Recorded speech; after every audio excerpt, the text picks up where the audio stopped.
from my experience, when you enter into business, you should not have any expectation. You should have an idea, a preliminary idea, and then you should really go out there and just fail thousands of times and then see how you react as a person to those failures. But also you have to get up and learn, not just kind of keep beating your head against the wall. And what's your secret to staying motivated? Just time is ticking. I'm not getting any younger. There's things that need to be done. Hey, Serge, welcome to Business Club. I appreciate the invite.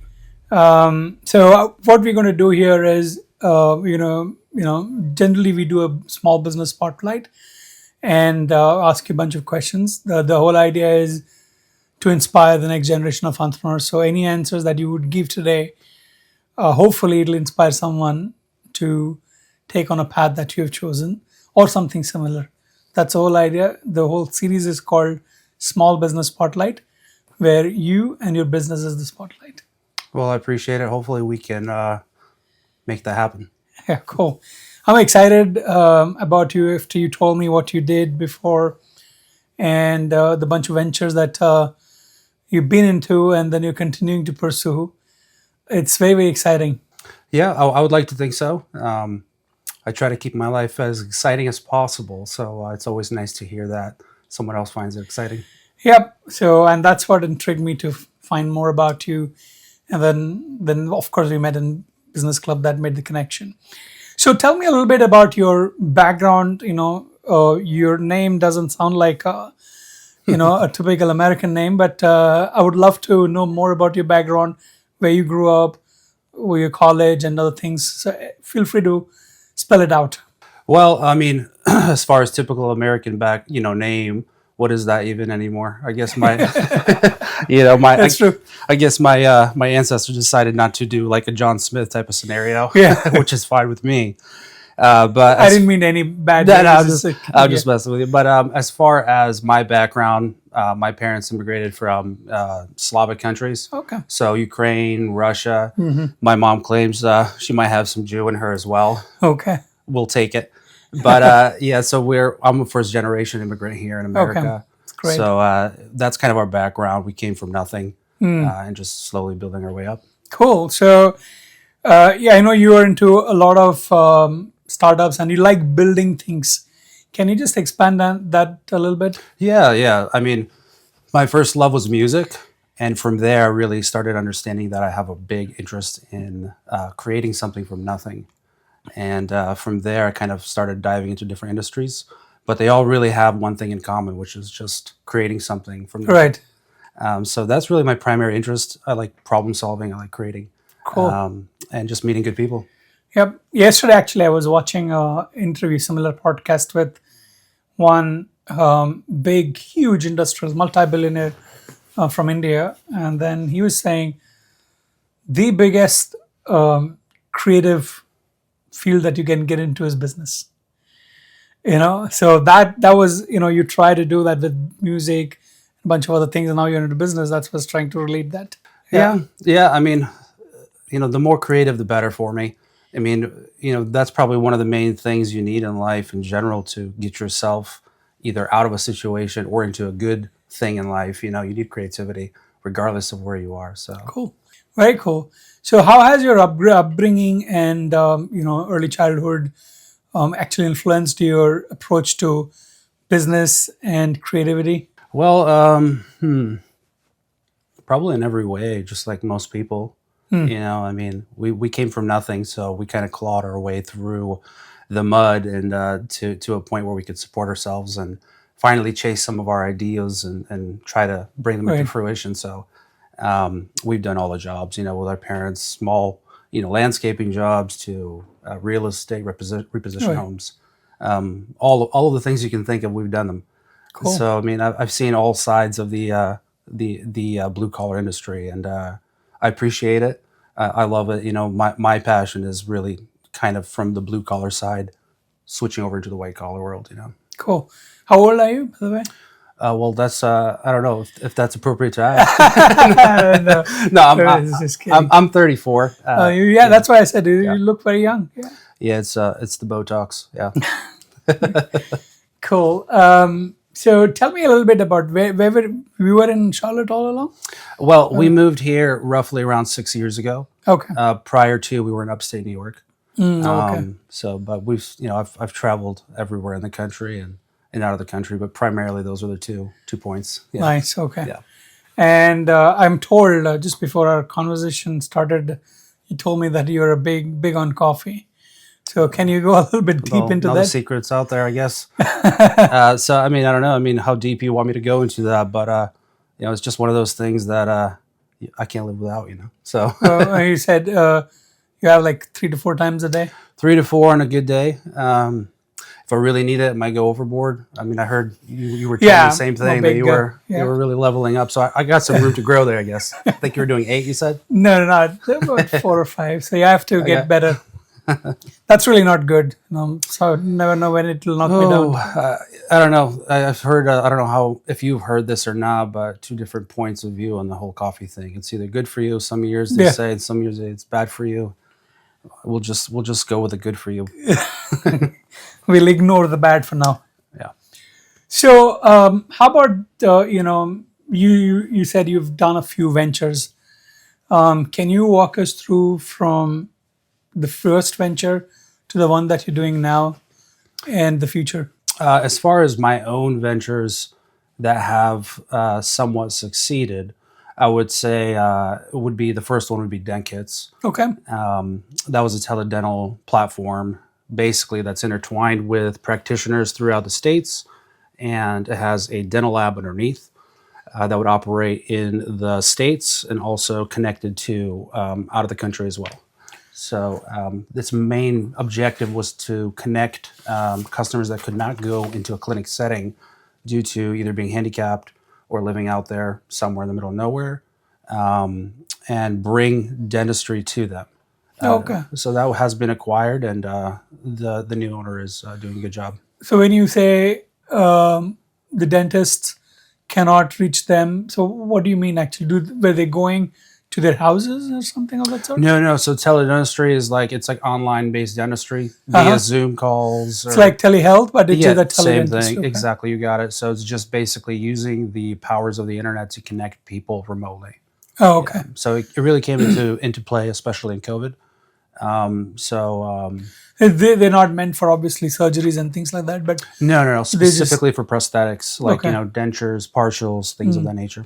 more of guidance rather than Yeah, or treatment too. yeah. It was not like not implants or fillings or anything like that, but specifically dentures and partials. You'll hear like a competitor in a different area. That was a much larger competitor, Smile Direct Club. They did orthodontics.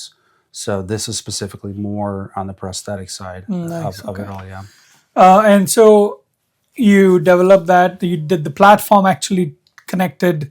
Was it like more like a marketplace? Was it, or it was just they would just say, okay, I've got this. I need to talk to a dentist, and then you would connect the dentist. Is that what Yeah, it is? so they basically either have a consultation that they could do at first with a provider in the state, or they could order a product they needed and then go through the consultation process Okay. and then get fitted for that product. Now, I haven't been in that company for, I don't know, maybe 6 years now. Okay. So it's, It would have taken different shape now. yeah, it might be completely different from where I left it. But the last time I checked up on it, they were kind of taken to the next level. Okay. And then you had this network of dentists across Every state, every yeah. state. You got to have one in every state, yeah. You still have that database? I could probably shake a few hands again. So yeah, it's there if it's needed. Depends. Oh, cool. Very cool. Anyway, so coming back to that after dent kits, right? What did you do after that? Well, I began doing another digital-based startup at the same time as building out my construction company. So I have What was it called? bizflip.io. BizFlip. Yep. Okay. So that's my baby that's still in pre-production. I can't say too much about it. We haven't officially launched it. Yeah. But we do have like a page where you could, put your email in there and get alerts from there. We plan on having the MVP launch Q1 yeah. Okay. of 25. So Anything that you want to say that you don't want to, like let's say if you want to say only X things, is there anything specific that you want to talk a little bit about that? It just specifically that we're bringing acquisition of assets to the blockchain space. Oh, okay. So okay. it's really a Web 2.5 product.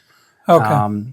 And it'll have an interesting user interface that hasn't been seen before. So it'll be very interesting there for the user experience. But the basic concept is for you to be able to buy a business or real estate through using, exactly. Okay. Exactly. So. Okay, got it.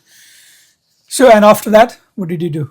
Well, I'm a licensed builder in North Wow. Carolina and South Carolina. Yeah. Of all things, from software to Well, yeah. Well, the way I look at it is it's all intertwined. You're really, whatever field you're doing, you're really building something from nothing. Right. And being a builder is just the physical, actual, thing of that whole thing. So, but I'm licensed commercially and residentially. Oh, wow. So mostly we do commercial work, but Okay, so like restaurants and yeah, ground up. We've done a Okay. dental office. We're doing Okay. another one. So it's mostly single structures. We have a development planned, 125 home development we're working on as well. oh wow. So it's horizontal, some vertical beginning stages, but always looking to partner with good people on that. That's a very complex business. So And what motivated you to start that? It's such a huge market and such a heavy market, like so much capital that goes in. You Yeah. do so. well, we're in a good area for it. We're based out of Charlotte, and this is really drastically expanding. So there's really a need for specifically commercial builders that are readily available. Most of them are booked out years in advance. So it's kind of a deficit in the market, and we're trying to do our best to fill that void, and bring Nice. something, of value to the area. Yeah, I know of someone. I'll probably connect you to them as well. So, what makes you? I'll make sure you do it. I'll hold you to it. Yeah, absolutely.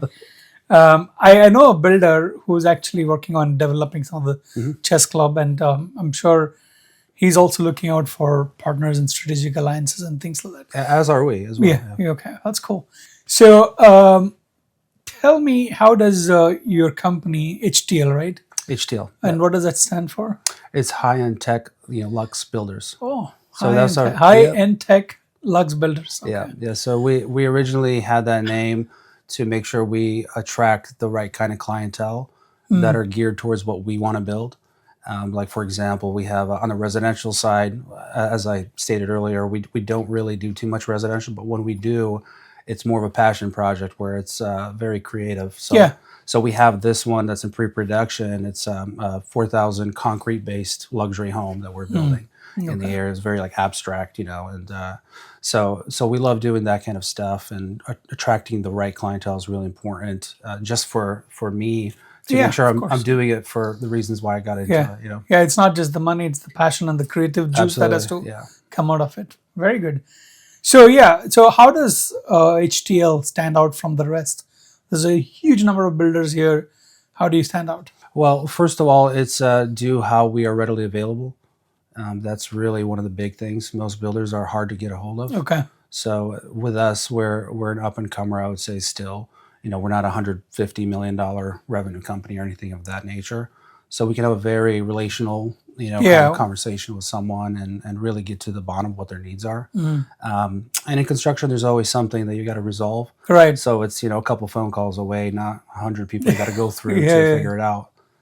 But so that's one way, we do. And, the other way is really just, I kind of hinted on this with relations is the fact that you're dealing with a company that's kind of more one-on-one. It's based on, meeting the actual builder, shaking hands with a developer, so you're not going through all of these the chain of command of people, Got it. so. So you have a team to back you up, and but you're the front facing.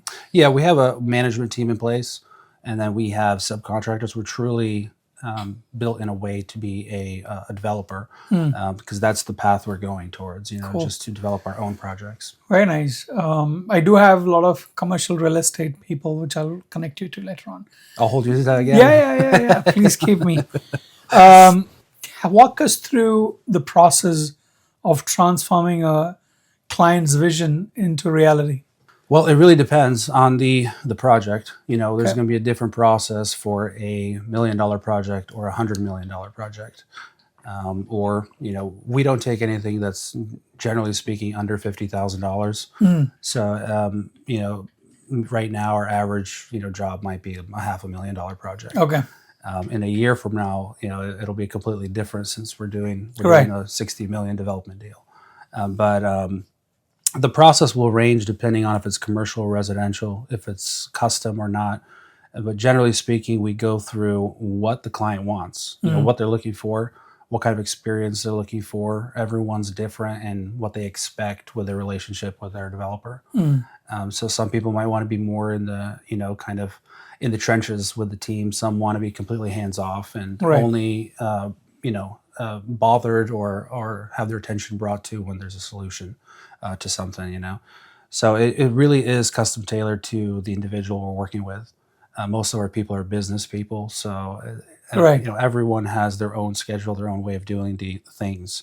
But if I could circle back to the general process, it's really just understanding what they want, and then making that happen, and making sure if there's a problem or something, as there often is in construction, that it's resolved, and we work through and find a solution for them. Cool. So, the pandemic has influenced, or shaped the construction world in many ways than one. So, how did you adapt to that? Well, for me, honestly, it didn't really do much. We don't have like a big issue where at that time we had a huge development that had to be frozen. So we were fortunate in that regard. And then from the other side of it, we were also fortunate that from the pandemic, there was a lot of material costs and labor shortages that we were able to actually capitalize on that and get good projects going in because people were unable to find other builders to work with in that Right. time. So really, And you were available. yeah. So for us, it was actually a good thing. So far, how many projects have you worked on? So we have, I don't know, maybe 30, 40 projects that are somewhere around there, ground up, mixed use. Is it still continuing or We usually, generally speaking, work on 4 to 5 projects at a time. time? Okay. Nothing too crazy. Like I said, we do have the one development that is 125 home development. At that point, we won't have too much time with our current resources Right. to do like 10 of those or anything. So it just depends on what we're doing. Right now in the winter, we have a couple. We just finished a dental office and we're starting another dental office. So it's it just depends on what we have going on. But generally speaking, 4 to 5 is a good number of what we have going on. That you run parallel. Yeah, for now. But like I said, if it's a great project, we'll find a way to make it happen. Right. Okay. Very cool. What are some of the lessons that you've learned during the last 3 to 4 years that you've been in business with your dream company, HTL? Well, I don't think we're going to have the time to go through it all. But Whatever you can share, one of the main things I think is just like anything in life is you want to make sure you have good communication with people, and just the expectations are set correctly. A lot of times people will try to show their best side forward, and that's just not real. Right. In life, you got to show the positives, the negatives, the risk, and the real side. Exactly. So you got to be very genuine with people, and just if they don't have realistic expectations, make sure you shake them up a bit and let them know what is real and what is not. Yeah. But that's probably the biggest thing is just communication and expectations. Those are 2 big ones for sure. Cool. Now you said now let's shifting a little bit. Shifting the gear a little bit. Now you said you sold the dent kit company about 6 years ago. Yeah. Right. And how long did you run that for? We had that one up and running for about 2.5 years, maybe 2.5 years. something like that. And how long did it take for you to form and then get to a stage where it was producing revenue? A couple months, maybe. Is But that it? yeah, it wasn't really.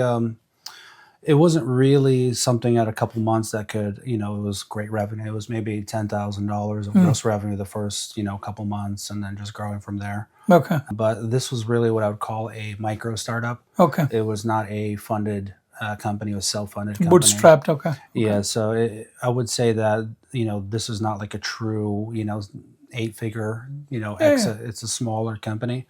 But the good thing about those small companies is that it doesn't take much to get it going as long as you have the right strategy and are able to kind of adapt and Yeah, pivot. that's what I'm very interested in, because most of the people who are listening in, they start up a small company, but they struggle to either scale it up, or they continue being at the same level as they are. So how did you manage to make it profitable the first couple of months, and then eventually you sold it? So yeah, walk us through the journey. As far as how I was able to, make it actually profitable and move through all of the gut punches Yeah, that come your way in business, it's really no different than anything else as far as relationships are concerned. problem solving. Yeah, it's just like you have an issue with, let's just say, a friend, and if Yeah, you want to keep that friendship going, you find a way to resolve it and grow right. from there. And it's the same thing in a startup, except everything's a lot faster. Mm. So you gotta, you encounter a problem, whether it's financial or management based or whatever it is, logistical. You got to find someone who knows the solution if you don't have the solution as quickly as possible, and just be willing to take advice, Cool. and kind of just go from there. Very cool. So I have a question, just especially for people who are, starting off their career. Say, for example, Aryan is a 22-year-old, recent graduate, pretty much like you. He's interested in music. But let's take his case as an example. If he's starting a brand new business, like the way you did about 8-10 years ago, what are the things that he should take care, and what are the things that he should be wary of when coming to the market, and how soon can he have the expectation set to start being profitable and things like that? Of course, I won't say, as far as having all the answers or anything in this category, but from my experience, I would say that you should not have any expectations when you enter into just into business or into the Should have a marketplace. dream vision, but not Yeah, you should have expectations. an idea, a Right. preliminary idea, and then you should really go out there and just fail thousands of times, Yeah. and then see how you react as a person to those failures, and then kind of adapt to that. There's really no, from my opinion, there's no one way to Yeah. kind of move into this. And I really hate when people say that there is, or you have all these, business coaches that try to, there's really no one way. Have you ever seen that graph where it's like, success, and then it's like all this like scrambles, and then that's really what it is. There's just no way, there's no way you just have to Fail basically fast. yep, fail fast, but also you have to get up and learn, not just kind of keep beating your head against the wall. Yep. And I've seen entrepreneurs, as I said before, take up business, then they truly get emotional with it. Where I'm heading is, and not everybody is able to get out of it, because it's their passion projects, this, that. But you have done a successful exit. So what's the secret ingredient behind having a successful exit? Just knowing what your ability is at that time, where your peak is, and where it makes sense for someone to take over and take it to the next level. Just those kind of things, are really important, I think, to kind of be mindful of. Just knowing your limitations again, and just looking to see for where the value is for the next person that's going to take the reins over. Got it. So you started HTL after Den Kids. Yeah. Okay. How did that change happen? What were the lessons that you learned from Den Kids that you applied in HTL? Well, it's just mostly not really, again, having too high expectations, Right. and bobbing and weaving and making sure that you're learning and adapting and getting great advice from people that actually have the skill set or whatever it is you're trying to do, that have the accomplishments behind their name. That's also really important, to make sure you get the right advice from the right people. Cool. So you also talked a little bit about your personal side of things, being creative. Yeah, walk us through your creative side of things. Feel free to, expand as much as you'd like? Well, creative, such a broad term, but as far as, musically, I have a recording studio at home. Okay. So on good days or on bad days, sometimes I'll, throw in a couple of keys, down and write something. Okay. It's really, it's one of those things that I believe. Unwinding time? Exactly, yeah, Okay. or winding up, depending on how it goes the session. But I would really say that I believe people should always have some kind of a creative output, regardless if it's professionally or not. It's something that will reset your mind, and sometimes even give you a way to solve something because you're taking yourself out of a situation and putting yourself in a different kind of setting. Right. So you're reframing your mind, in a way. So I always recommend it for people to just learn an instrument, learn how to paint, or do something creative, even if it's like something with your hands, just so you can have that space to be able to tackle different aspects of your life. Cool. So how do you blend, or how do you bring creativity, your personal creativity, to the entrepreneurial side of things? Well, creativity, as far as in problem solving, you really need Mindset. yeah, you need to really figure out how to solve problems, that there is no set path of how to go about this. So that's really important. Um, that helps a lot. Sometimes you'll have, for example, in the construction space, you'll have plans that are established, and there will be the architect or the engineer would have not ever even visited the site, and you have to readjust some of the plans because there's no elevations on there, or something was missed. Right. So you have to find a creative way to Fix it. make sure that the project is still profitable, it's still going smooth, and everyone's happy, and the problem is solved. Yeah, so that's really where you need to get really creative there. Also, on the financing aspect, when you're working with limited partners, you got to make it interesting for everyone to be in the same kind of project and making money honestly together. Cool. You mentioned you like tinkering with ideas. So can you give me an example of some of those? Well, as far as tinkering with ideas that are, Something that you're working on. I've had I don't know 100 ideas that have gone nowhere.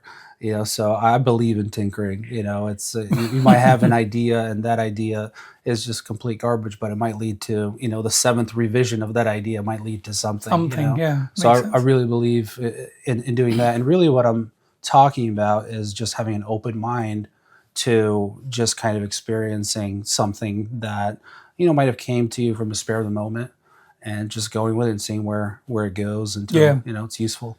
Yeah, my dad calls me an idea factory. Yeah, there But you go. we produce ideas, but it has to. And then one of my friends, I won't name him, but he says, you take it to the goalpost, but you never score a goal. Well, So you got to cut that friend out. yeah, no, just he probably is showing me reflections. No, I mean, So, I don't really put too much emphasis on ideas. yeah, Ideas are great, but in all reality, what matters is the person that takes that like the idea into reality. yeah, The person that makes something of it. That's really the hard part. yeah. It's there are ideas galore out there, but Yeah. how many of them do really, take people to the space, right? Exactly. Yeah, cool. What are some habits that inspire you, or that you do on a regular basis to keep the creative juices flowing and to be always motivated at work and things like that? I like to remind myself of why I do things. And a lot of it has to do with making sure that the loved ones that are not with us, you're serving them pride. You're not wasting space. So I have my rituals in the morning. I'll set aside 30 minutes to reflect. I'll read a Bible verse. So Nice. I like to do those kind of things to set my mind. The night before, I'll like to review what I have for the next day. So Okay, things cool. like that nature. So, do you do a lot of manifestations? I do a little bit. I do believe in words becoming something Okay. or thoughts. But really, I think that you need to just do, and then from there, everything becomes apparent. Nice. Have you heard the book called Magic of Thinking Big?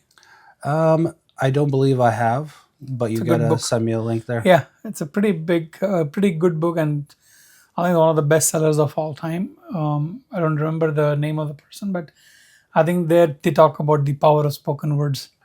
So I definitely think there's definitely a power to it. I mean, I just don't have the time, honestly, to read all the books in the world. I have one I'm working on right now, Profits First.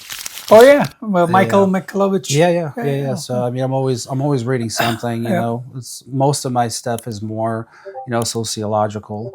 Hmm. But every now and then, I got to get into the logistics of it all. There's another book, I think, I don't know who's written this, maybe Brendan Richard, Atomic Habits. Have you heard of that?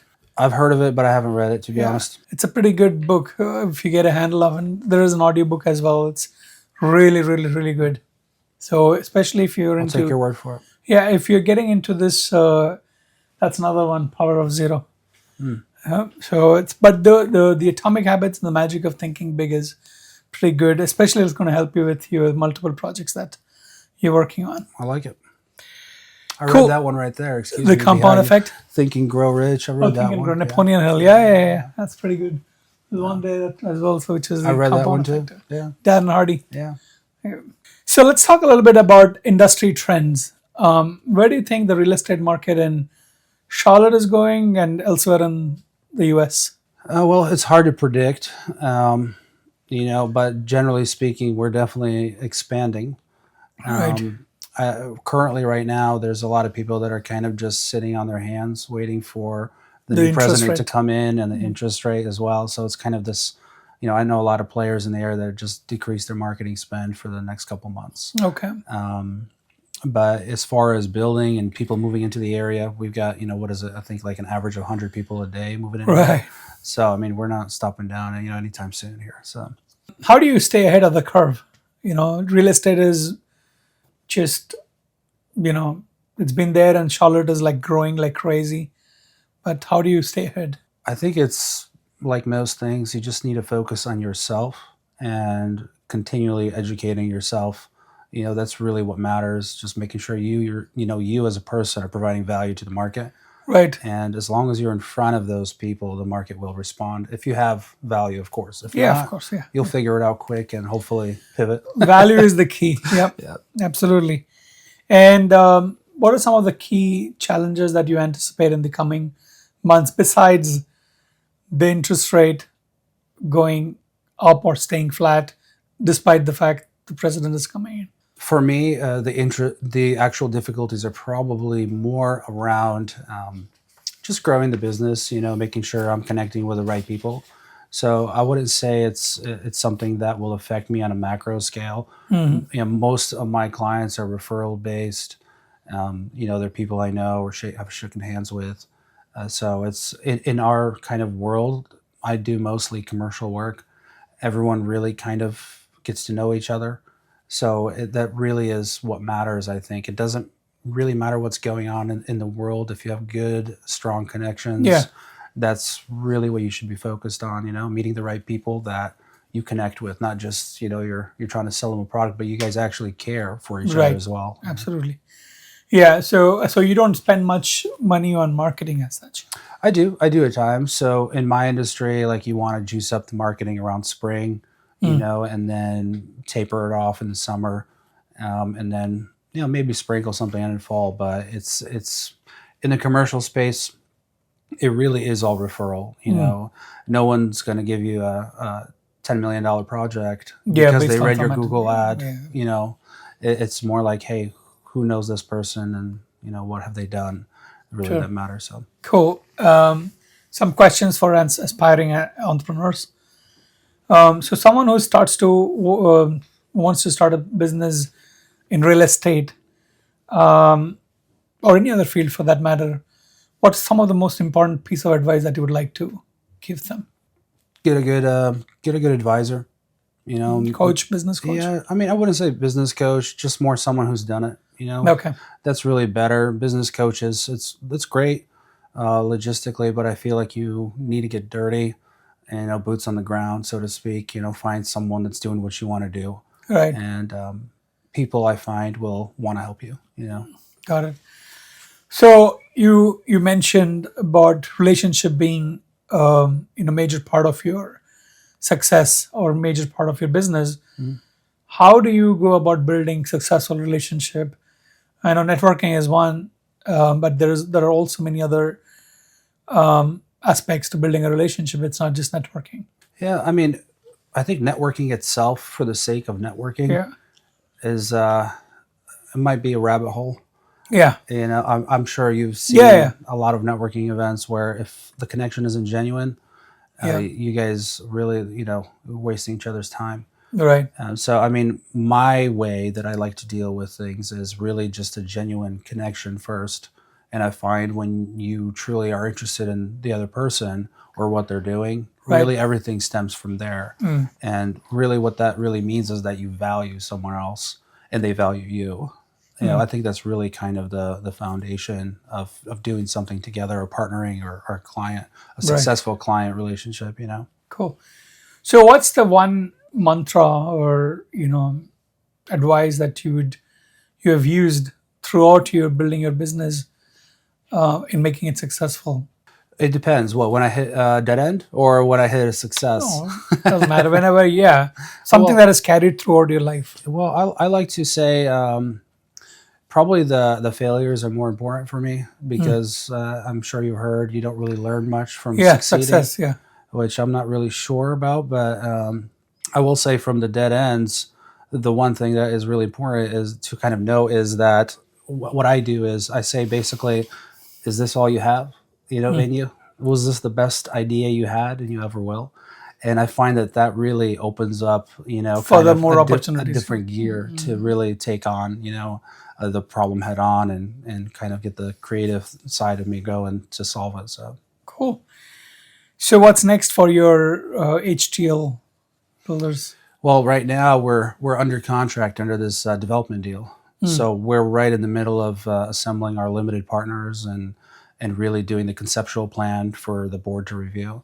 So that's kind of the path we're going. That'll be a mixed commercial residential use of land. So the path we're going towards is really more building out our own projects, getting limited partners involved, and kind of making sure we're providing value to the market that way. Cool. Any new ideas other than the building part of it that you're excited about? Well, BizFlip is really the main thing, okay. the main baby, that I've That's been the working long term. on. Okay. Yeah, so that thing, once the MVP is launched this year, we'll keep tinkering with it. That's what I like to say. But because I'm sure with startups, it's, Yeah. you continued adding and removing products and Yeah. refining always. So Cool.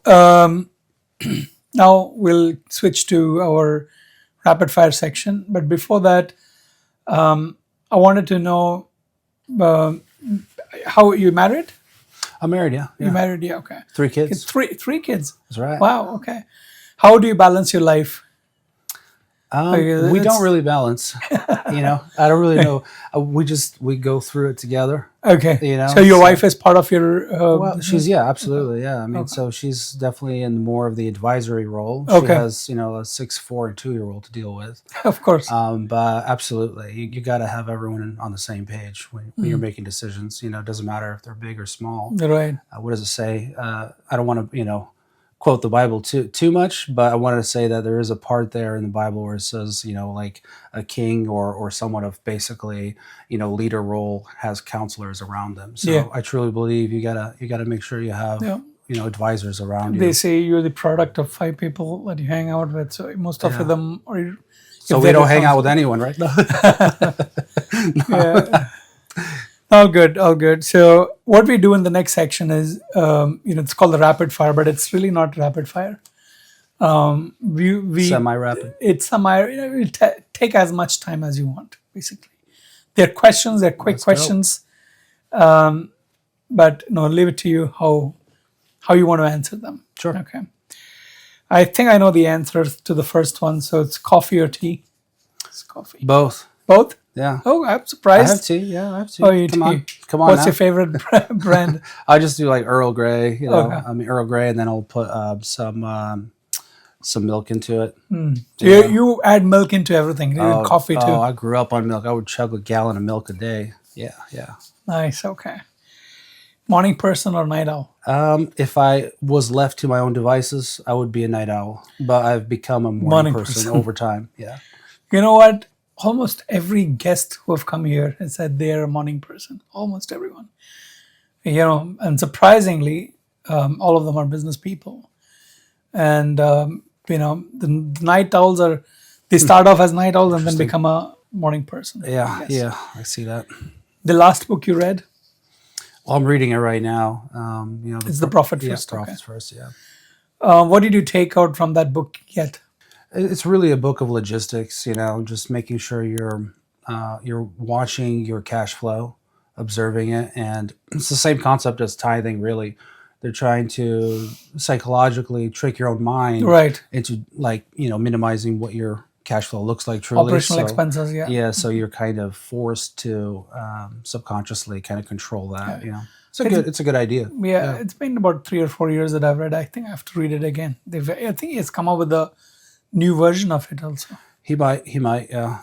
Yeah, cool. What's your go-to productivity tool or app besides BizFlip? Can you rephrase the question? What do you mean by that? What's your go-to productivity tool? What's the most, the one that you like most? Like some people say ChatGPT, Perplexity, and things like that. I don't think I have one. No?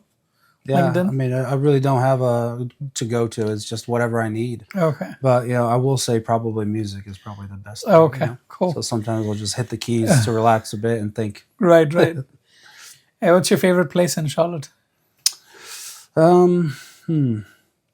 Currently, there's a place called Hazelnuts that has good crepes. Crepes? Yeah, crepes. So it's kind Sandwich? it's a Mediterranean, I think, kind of thing, European thing. But I don't want to go into it too much because I don't really know how to describe it. Just it's a good place I'll to Google stop them. by. I'm pretty interested. I asked this question because I get to explore so many other places based on these questions. You guys, do you like curry chicken or anything? Because Yeah, I of course, eat that yeah. a lot. You do? Yeah. So they have like a curry chicken option there. There? Yeah, Okay. it's really good. So it's hazelnuts. Hazelnuts. Yeah. Where is it? It's Ballantine area. Oh, really? Okay, It's interesting. really good. Okay, one business leader that you admire a lot.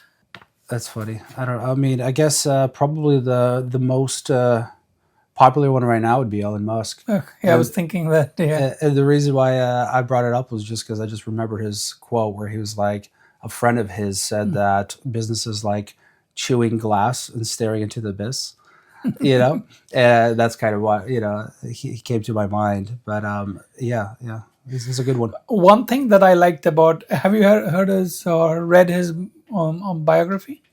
I honestly have not, no. It's on Audible. One thing that I heard him say is that, you plan for 10 years and get it done in 1 year. So, and he lives by that. That's a good idea, as long as your health and everything, lines up for you perfectly. Right. But I think the probably general concept is don't delay, just get it Don't done. delay, don't procrastinate, just get things done. Yeah, The faster, I like the it. better. I like it. Yep. What's one hobby that you wish you had more time for? Music? Honestly, no. I mean, I kind of feel like in general, I do like, creating, stories maybe, or structures or things of that nature. But if I could say something that would be a hobby of mine, it would be probably just like high-end, custom residential, just out of this world structures, just for fun, Nice. So, I mean, that's probably where I'd be at, just doing something of that nature. Yeah. Very cool. So real estate or blockchain, what excites you more? Both. Both? They're Real gonna be estate in intertwined. blockchain. It's like asking, what's banking system or the dollar. It's they're going to be together. Yeah, they're going to be together. Okay. And what's your favorite genre of music? Probably experimental. I mean, I like to see what people do digitally with different kinds of genres mixed together. That's kind of the American way. Right. Yeah. One tool or gadget that you cannot live without. Probably my phone. Oh, Everything is done in the smartphone. So, Yep, they are smart. Yeah. So the smartphone is a killer.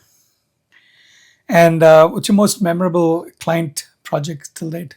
Probably the one we're doing right now. We have this in pre-planning. We're working on this right now. It's a concrete custom home, and that'll be 0-degree exterior interior flooring with, angles that are, have no structure Corners, supporting okay. them with steel beams going throughout.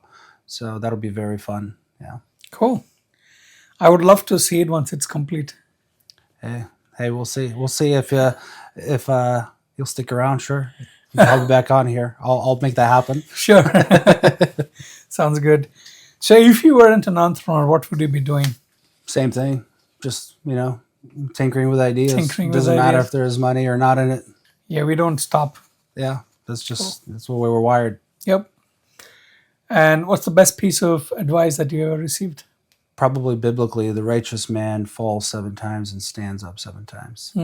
So it's kind of 8 times. Yeah, in essence, it's Okay, yeah. you You fall fall, down, you get up. Yep. I like that. Yeah. Yeah, me too. What's the one thing that is on your bucket list that you would like to do in 2025 and maybe beyond? Selfishly, probably visit Italy. We have that one on the agenda, and I would like to break ground on the development that I'm working on. No, the bit So, flip. no, the land Oh, the development. real estate. Yeah, Okay. yeah. So that one's gonna be fun. But BizFlip, yeah, that'll be a whole different thing. Q1, so you should come. Yeah, We'll have a whole launch party for it. Oh, yeah, I'll be there for rooting for you. All right. Cool. Favorite way to unwind after a busy day? I think kids is probably a big one for sure. It's nice to see them. And then another one is probably just have some tea or something like that. It just depends on the day. Let's put it that way. If it's a great day, then, it's probably best to just chill with the family. Yeah. If it's not, then, you take a little time alone first. And then Beer. Yeah. Well, I try to stay away from the beer. Okay. That's how you get, Yeah, right. And what's your secret to staying motivated? just time is ticking. I'm not getting any younger. There's things that need to be done. Cool. Coming to your music side of things, if you could collaborate with any artist, who would that be? I don't know. Elvis Presley. I don't know. That's fine. I mean, Who knows? yeah. I mean, but probably if I was doing the music game and we were doing some kind of production thing, I think a great vocalist is Sia, and great producer is probably who's the guy who made Titanium? David Guetta, I think. David Guetta. Yeah. Oh, cool. Blockchain technology overhyped or revolutionary? It's basically a new tool that speeds things up and makes them more clear, for everyone. So it's absolutely a necessity moving forward. It's removing the gray areas in life.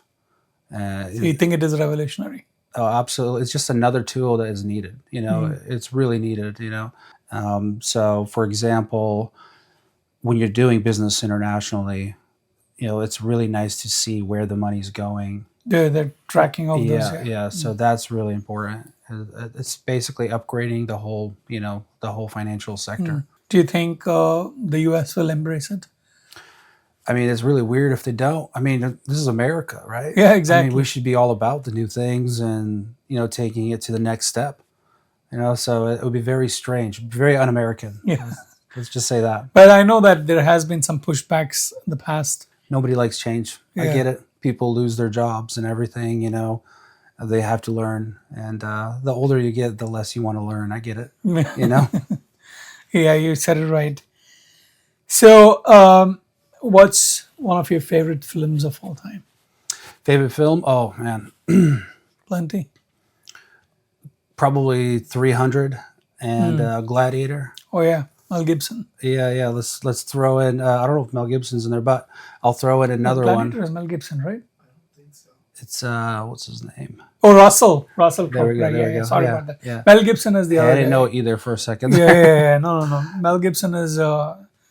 I don't know who was it. It was a different movie. I mixed it. Yeah, but then again, I watched this one movie called Pride and Prejudice, which is a complete romantic film. Yeah. Aishwarya Rai is there in that. Yeah, well, I was 15. We were, we were kind of at home for like a 24-hour period. So I watched that thing for like 10 times. It was the only CD we had.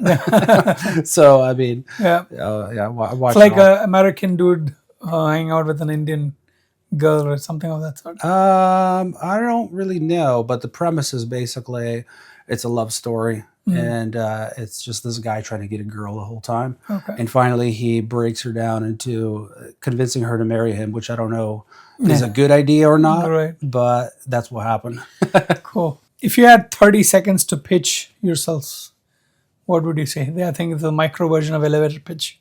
Depending for what? What are we pitching for here? Let's say real estate or building. Well, I would just say hi. My name is Serge. It's nice to meet you. Trust, I hope you can trust me in this endeavor.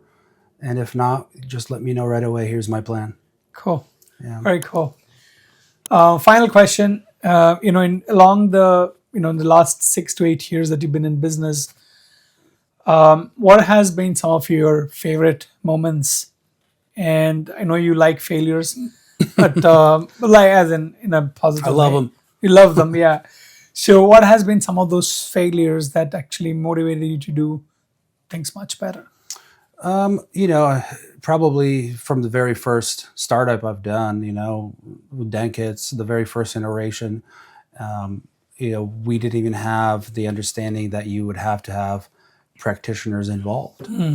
So those failures, completely, you got to involve the startup, business model.